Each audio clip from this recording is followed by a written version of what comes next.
across the city wasn't not as much to shout about for Rangers, although they did get their first point on the board, 1-1 draw with Braga. Braga, who decent side, handy against Celtic, winning Celtic Park. Decent side, didn't look as good. Certainly at Ibrox. Rangers 1 up. Then Braga reduced to 10 men.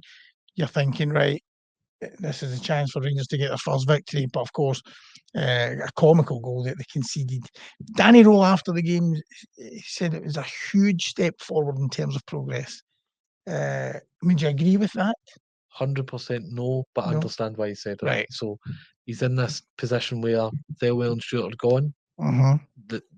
The agreement is that the signings in the summer were woeful, Mm-hmm. and that's probably putting it mildly.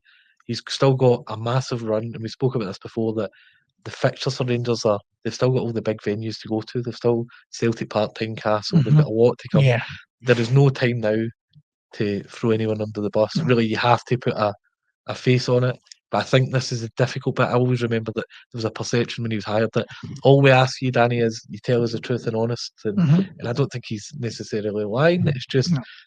Rangers fans have had their fill Yeah. of things are okay when in reality it's not. Yeah. And last night as well, I think an interesting one where the mood was so strange that there was no one to really pin the blame on. Yeah. Bar Jigger, and Yeah. it's this element that Stuart and Thelwell are gone. Danny Rowe still got in the bank. You make a good point. It's a new Yeah. team. Yeah, exactly. Yeah. Yes, sir. And plus, the other thing with managers, we've seen it so many times, haven't we? I mean, they'll be saying one thing possibly in front of the camera and then going to the dressing room and then saying another. But I think what we have to say, and Graham, you touched on it there, is that, I mean, Rangers fans, it doesn't matter what he says, Rangers fans aren't going to be fooled. And that is the concern if he goes over the top with praise.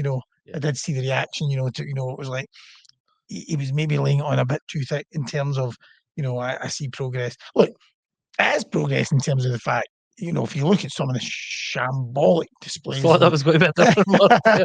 if you look at some of the shambolic displays in Europe this season, then I suppose in that term, but it was like a kind of huge step forward and those kind of things. But incremental gains for Rangers doesn't wash, because these Rangers fans have been on runs to Europa League finals and quarterfinals. Yeah, Suddenly been unable to compete in the Europa League is the most galling element of it all. yeah, Because this is a level that Rangers have succeeded at under yes, multiple managers. yeah, So faint praise isn't going to cut it. yeah.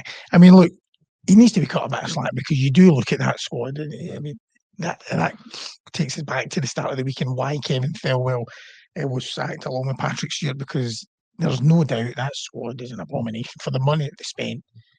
But there will come a point where he has to get more out of it. And if you're leading 1-0 against 10 men, you should still be able to see that out. Although, again, it comes back to the mistake from Giga. You can't legislate for that.